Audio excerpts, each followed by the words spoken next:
فأنا ناصح لإخواني بالصدع بالحق تبيض وجوههم. السكوت في مسألة الحزبية يضرها، فاصدع بما تؤمر وأعرض عن المشركين. سلامي على دماج ورجالها والشيخ يحيى ودار العلم يا سعد بانيها. Bismillahirrahmanirrahim. Alhamdulillahi rabbil alamin. Asyhadu an la ilaha illallah wahdahu la syarikalah wa asyhadu anna Muhammadan abduhu wa rasuluh. Allahumma sholli ala Muhammadin abdika wa rasulik wa ala alihi wa ashabihi ajma'in, amma ba'd. Kita masuk kepada tafsir firman Allah Subhanahu wa taala dari Al-Baqarah ayat yang kalau di sini Imam As-Sa'di menggabungkan pembahasan 155 sampai 157, yaitu firman Allah Subhanahu wa taala, walanabluwannakum bisyai'im minal khaufi wal ju'i wa naqsim minal amwali wal anfusi was samarat wa basyiris sabirin. Baik, di sini ada sumpah yang tersembunyi, makanya ada lam waqi'ah ba'da al-qasam atau jawaban lil qasam. Maka demi kebesaran kami, pastilah kami benar-benar akan menguji, mencabar kalian dengan sedikit dari rasa takut, rasa lapar, dan kekurangan harta benda dan jiwa serta buah-buahan. Kemudian, dan berikan kabar gembira kepada orang-orang yang bersabar. Kemudian ditafsirkan oleh ayat yang setelahnya. Makanya di dalam muqaddimah tafsir Ibnu Katsir disebutkan tafsir yang terbaik adalah tafsir ayat dengan ayat, karena tidak ada yang lebih tahu tentang keinginan Allah kecuali Allah sendiri. Kemudian juga yang setelahnya adalah wahyu yang Allah berikan kepada Rasulnya, yaitu berupa sunnah. Setelah itu adalah pemahaman para murid Rasulullah SAW. Setelah itu adalah pemahaman generasi terbaik. Lalu kembali kepada bahasa Arab, karena Quran turun dengan bahasa Arab. Ya Rabbullah. Alladzina idza asabathum musibatun qalu inna lillahi wa inna ilaihi raji'un. Alladzina isim mausul menunjukkan memang dia sedang menjelaskan yang sebelumnya. Mereka adalah orang-orang yang apabila ada suatu musibah menimpa mereka, mereka mengatakan sesungguhnya kami adalah kepunyaan Allah dan sesungguhnya hanya kepadanya sajalah kami akan kembali. Didahulukan jar majrur untuk pembatasan, memang hanya kepada Allah, bukan pada yang lain. Lalu Allah menerangkan tentang orang yang seperti ini, ulaika alaihim shalawatum mir rabbihim wa rahmah, dengan isim isyarah. Mereka itu adalah orang-orang yang akan mendapatkan solawat dari Rabb mereka, sanjungan di hadapan para makhluk yang mulia di sisi Allah, solawat, dan mendapatkan rahmat. Rahmat ismun jami'un likulli khair, nama yang mencakupi segala kebaikan. Wa ulaika humul muhtadun, dan mereka itulah orang-orang yang mengikuti hidayah. Ini nilai lebih tinggi daripada sekedar mahdiyun. Mahdiyun diberi hidayah, tetapi muhtadun menunjukkan mereka berbuat. Betul-betul hidayah yang diberikan itu ditaati dan dipatuhi oleh mereka. Ini muhtadun. Kata Imam As-Sa'di rahimahullah secara ringkasnya, Allah Ta'ala mengkhabarkan bahwasanya dia pasti akan menguji, mencabar para hambanya dengan berbagai ujian, agar menjadi jelaslah orang yang jujur dan orang yang dusta. Memang inilah tujuan adanya ujian dan cabaran, sebagaimana disebutkan oleh Imam Ibnu Abdul Bar di dalam Jami' Bayanil Ilm wa Fadlih, man tazayya bi ghairi kunhihi fadhahatu syawahidul imtihani. Barang siapa bergaya dengan sesuatu yang bukan menjadi hakikat dia akan terbongkar pada waktu ada ujian-ujian dan cabaran-cabaran. Memang ujian itu akan membongkar keadaan seseorang, apakah dia jujur atau dusta, apakah dia mukmin atau kafir munafik, apakah dia itu orang yang agamanya kukuh ataukah agamanya lembik, dan seterusnya. Itu akan ketahuan ketika ada ujian. Dan akan menjadi jelaslah mana orang yang berkeluh kesah dan mana orang yang bersabar. Kata beliau, dan ini adalah tradisi Allah Ta'ala di kalangan para hambanya. Ujian dan cabaran akan selalu datang. Makanya fitnah-fitnah yang pernah dialami oleh umat manusia itu bukan semakin mengecil, dia akan semakin membesar sampai datang fitnah berupa fitnah Dajjal. Sebagaimana dalam hadis yang sahih yang menunjukkan bahwasanya fitnah-fitnah yang ada selama ini itu sekedar irhas, sekedar persiapan untuk datangnya fitnah yang terbesar, yaitu fitnah Dajjal, yang sampai-sampai orang keimanannya sangat lemah. Pagi mukmin, petang boleh kafir. Padahal kalau kita zaman sekarang mungkin apa? Perlu bertahun-tahun untuk seseorang itu dimurtadkan oleh orang Kristen ataupun yang lainnya. Tapi ketika fitnah Dajjal, na'udzubillah, boleh dalam sehari berubah orang. Kemudian kata beliau di sini, dan bahwasanya, dan di sini Allah mengkabarkan bahwasanya kelapangan itu seandainya dia terus-menerus berlangsung pada kaum mukminin dan tidak disertai ujian, pastilah akan terjadi percampuran, yang mana itu adalah kerusakan. Yaitu apa? Orang-orang kafir banyak yang akan pura-pura beriman demi mendapatkan kesenangan yang diperolehi kaum mukminin. Akan banyak yang pergi ke Madinah menyatakan kami mukmin, padahal sebenarnya dia adalah kafir munafik. Makanya Allah selalu menguji dan mencabar mereka. Sebagaimana firman Allah Ta'ala, afala yarawna annahum yuftaruna fi kulli amin marratan aw marratain summa la yatubuna wa lahum yadzakkarun. Apakah mereka kaum munafikun tidak melihat bahwasanya mereka diuji setiap tahun itu sekali atau dua kali, lalu mereka tidak bertaubat dan tidak pula mereka itu menyadari. Juga firman Allah Ta'ala, wa maka Allahu liyadharal mu'minina ala ma antum alaihi hatta yamizal khabitha minat thayyib. Tidak mungkin Allah akan membiarkan kaum mukminin keadaannya seperti kalian ini, sehingga Allah memisahkan mana yang baik dan mana yang buruk. Berarti memang cabaran akan selalu ada, wallahul musta'an. Memang hidup di dunia, memang dunia adalah darul bala. Adapun akhirat memang darul jaza. Kemudian kata beliau, dan hikmah Allah menuntut adanya pemisahan antara orang yang baik dengan orang yang buruk. Dan ini adalah faedah dari ujian dan cabaran. Bukan tujuannya adalah untuk menghilangkan keimanan yang telah dimiliki oleh kaum mukminin. Bukan pula tujuan cabaran itu untuk mengembalikan kaum mukminin dari agama mereka, yaitu memurtadkan mereka. Makanya kita baik sangka pada Allah, ujian-ujian yang ada pada kita ini masih sesuai dengan kemampuan kita. Tak mungkin Allah menguji kita melampaui kemampuan.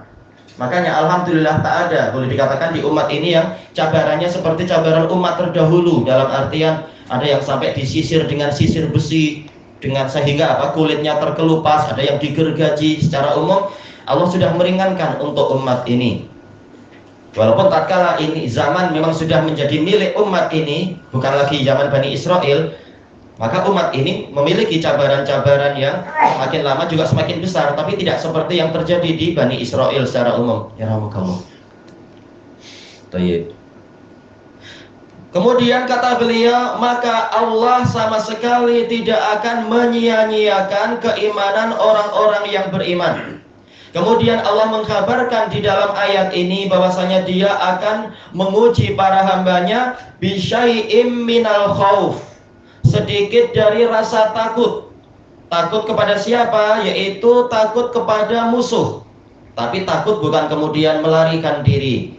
Sebagaimana dijelaskan oleh Al-Qurtubi di dalam tafsir beliau, ketakutan para sahabat itu menyebabkan mereka memakai baju besi, mereka menggali longkang-longkang, mempersiapkan senjata. Itu adalah ketakutan para pemberani. Ketakutan yang menyebabkan mereka jadi berjaga-jaga, bukan melarikan diri.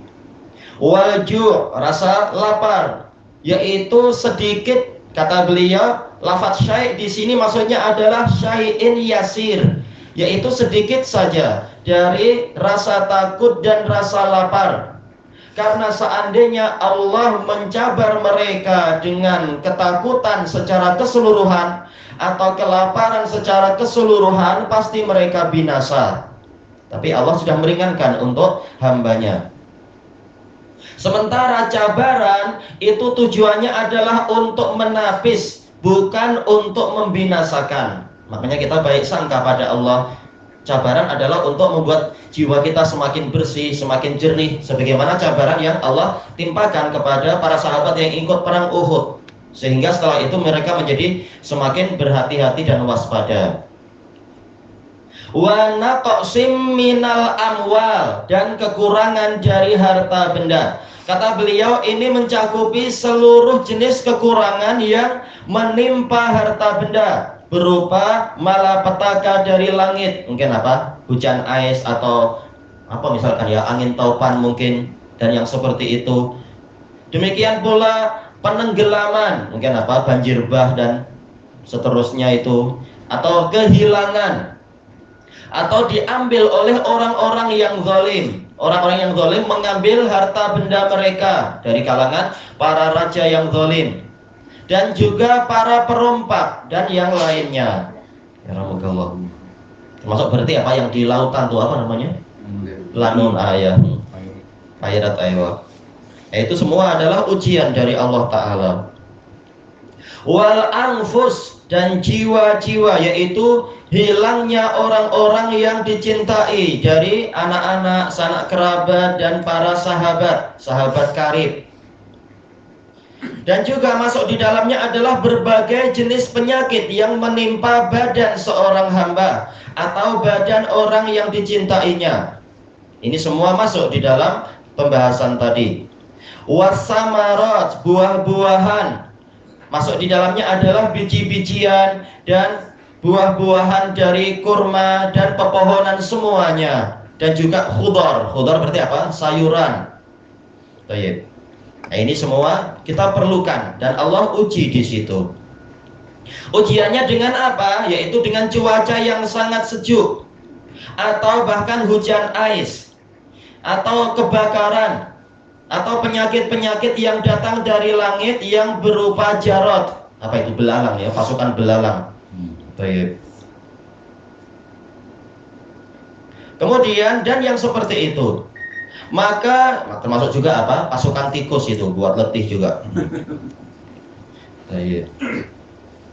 Maka perkara-perkara ini pasti akan terjadi. La budda, artinya la mafar, itu tak mungkin kita lari. Ujian-ujian seperti itu ada aja. Sudah susah payah menanam pokok ini, pokok itu, sudah menunggu rambutan, menunggu durian. Tahu-tahu apa? Yang diangan-angankan ada tamu yang lain, monyet. Monyet dengan anaknya, dengan pasukannya, dengan klannya. Susah kita bertamu tapi tak kenal waktu. Ini susah. Baik. Karena zat yang maha mengetahui lagi. Ini maknanya sama, al-alimul khabir. Cuma kalau khabir ini kembali kepada kepakaran. Yaitu apa? Zat yang maha sempurna ilmunya dan kepakarannya mengkhabarkan tentang itu. Maka dia memang terjadi sebagaimana yang Allah kabarkan. Kemudian apabila peristiwa itu terjadi, manusia terbagi menjadi dua. Yang pertama adalah orang-orang yang berkeluh kesah. Yang kedua adalah orang-orang yang bersabar. Makanya di sini Allah hanya menyebutkan satu bagian untuk mengisyaratkan bagian yang lain. Fabasyiris sabirin, berarti apa? Wabasyiris sabirin, berarti ada yang tidak demikian. Ini diringkas. Memang Al-Quran banyak memiliki balaghah. Di antara balaghahnya adalah al-hadf, yaitu penghapusan. Menyebutkan ada yang tidak sabar dan ada yang sabar, dan berikan kabar gembira kepada orang-orang yang bersabar. Sebagaimana dalam firman Allah Ta'ala, wa kadzalika nufassilul ayati wa litastabina sabilul mujrimin. Takdirnya adalah litastabina sabilul mu'minin wa litastabina sabilul mujrimin. Demikianlah kami memperinci ayat-ayat dan agar menjadi jelaslah jalan orang-orang yang jahat. Kenapa tahu-tahu ada dan di situ? Berarti ada yang tersembunyi, yaitu agar menjadi jelaslah jalan orang yang baik, yang mukmin, dan menjadi jelas pula jalan orang-orang yang jahat. Ini menyebutkan sebagian untuk mengisyaratkan bagian yang lain. Berarti ayat ini mengisyaratkan ada orang-orang yang berkeluh kesah dan ada orang-orang yang bersabar. Kemudian kata Imam As-Sa'di, orang yang berkeluh kesah dia akan mendapatkan dua musibah. Musibah yang pertama adalah luputnya orang atau pihak yang dia cintai, yaitu adanya musibah ini. Musibah ini melenyapkan harta benda, melenyapkan juga yaitu jiwa, buah-buahan, dan seterusnya. Jadi musibah tetap ada. Nah, dia bersedih berarti dia memang kehilangan barang-barang itu. Ini sendiri musibah. Yang kedua, dan luputnya perkara yang lebih besar dari yang pertama, yaitu pahala melaksanakan perintah Allah untuk bersabar. Maka dia meraih kerugian sekaligus meraih penghalangan. Kerugian dari sisi apa? Memang namanya musibah. Mau apa lagi? Kalaupun kita sedih tak akan kembali juga. Berarti rugi juga kita. Yang lain adalah kita terhalangi dari pahala. Jadi ini kerugian dua kali. Dan hilangnya apa yang telah dia miliki berupa keimanan. Karena kalau semakin tidak beriman berarti apa? Semakin tidak bersabar, maka keimanan juga akan semakin berkurang. Ma asaba min musibatin illa biidznillah wa may yu'min billahi yahdi qalbah. Apa keterkaitan antara musibah dengan keimanan? Allah menyebutkan tidak ada sesuatu pun yang terjadi kecuali dengan seizin Allah. Barang siapa beriman kepada Allah, Allah akan memberikan petunjuk pada hatinya. Ini menunjukkan barang siapa bersabar, keimanannya semakin kuat. Tapi kalau dia tidak bersabar berarti keimanannya melemah. Maka apa? Dia rugi. Sebenarnya rugi berapa ini? Banyak yang terjadi. Dan akan luput dari dia kesabaran, keridhaan, dan syukur. Kesabaran wajib dan pahalanya tidak ada batasannya. Kalau dia mampu naik ke level berikutnya adalah level ridho, maka dia akan diridhoi Allah dan mendapatkan apapun yang dia minta. Level yang tertinggi adalah syukur, bersyukur atas musibah. Ini level yang paling tinggi. Sebagaimana dijelaskan juga oleh Imam Ibnul Qayyim rahimahullahu ta'ala. Pembahasannya itu 3 level ini. Level yaitu dalam Zadul Ma'ad. Sebaliknya dia mendapatkan kemurkaan. Naudzubillah. Faman radiya falahu ridha wa man sakhita falahu sukhut. Hadisnya hasan li ghairi. Barang siapa ridha dengan musibah tadi, dia akan mendapatkan keridhaan. Barang siapa marah-marah, maka dia akan mendapatkan kemarahan. Naudzubillah. Yang mana ini menunjukkan parahnya kekurangan yang dia miliki.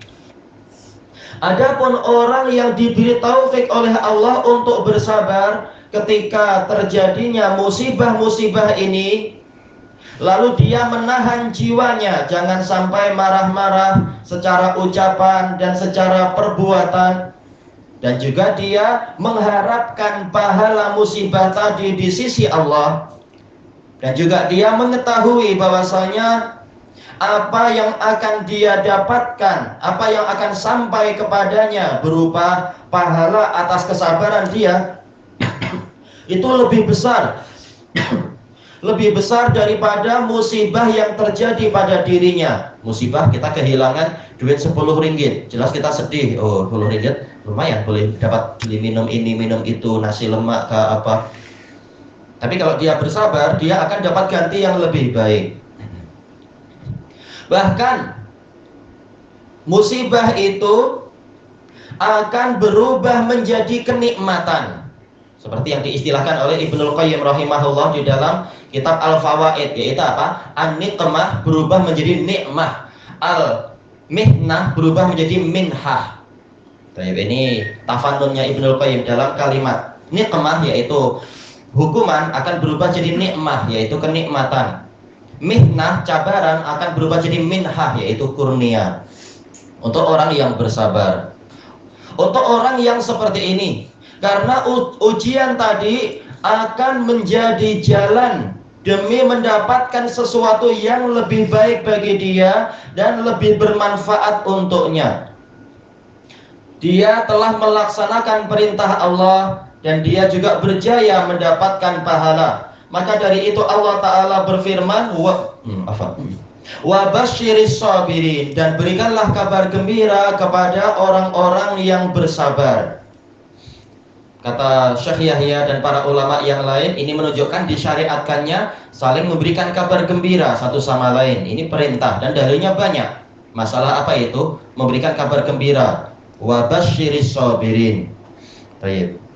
Yaitu berikan kepada mereka kabar gembira bahwasanya mereka akan mendapatkan pahala mereka secara lengkap, yuwafuna, yaitu diberi secara lengkap pahala mereka tanpa ada batasan. Maka orang-orang yang bersabar adalah orang-orang yang berjaya mendapatkan kegembiraan yang besar tadi, juga mendapatkan kurnia yang agung.